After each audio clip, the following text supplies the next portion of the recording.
Hi guys, this is Jagyan Datta from University Law College.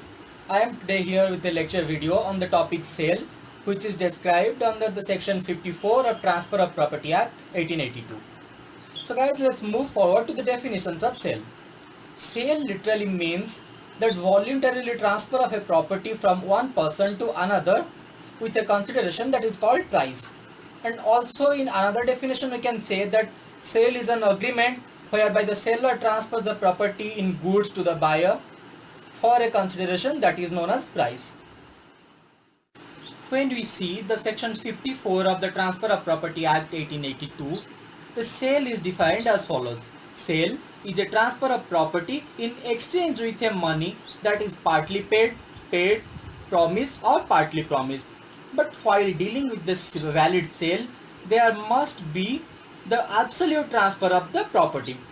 The absolute transfer of the ownership of the property means there must be the transfer of the titlement, and there must be the transfer of the possession, and also there must be the transfer of absolute interest and absolute enjoyment rights of the property. Then we will move forward to the essential of a valid sale, by which the sale becomes valid. There are four essentials what makes a sale valid. Those are parties. The second one is the subject matter of the sale. The third one is consideration of price, and the fourth one is a conveyance or transfer. Then we will come to the parties.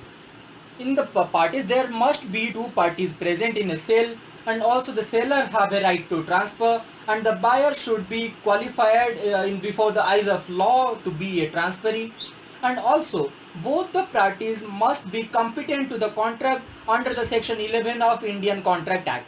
That is, both the parties should be major, no one should be minor, and both the parties should be of sound mind, and also both the parties should be legally qualified to be a buyer or seller. We will move to the second one. The second one is subject matter of sale. The subject matter of sale must be a transferable, immovable property, and also it can be a tangible property and it can be a intangible property. And what are the tangible properties? Land and the building, etc. are the tangible properties. And coming to the intangible properties, those are the right to ferries, right to fisheries, and the quotas. Then we will move forward to the third essential of a valid sale, that is consideration of price.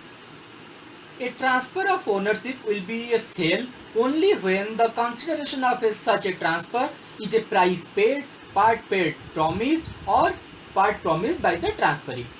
The price is defined as the sum or amount or money or its equivalent. And also the price of a sale is fixed and determined by both the parties before the sale takes place. And coming to the fourth essential of a valid sale, that is a conveyance or a transfer should take place. There must exist a conveyance or transfer or ownership, that is transfer of absolute interest in the property in favor of purchase in a manner that is prescribed under the law.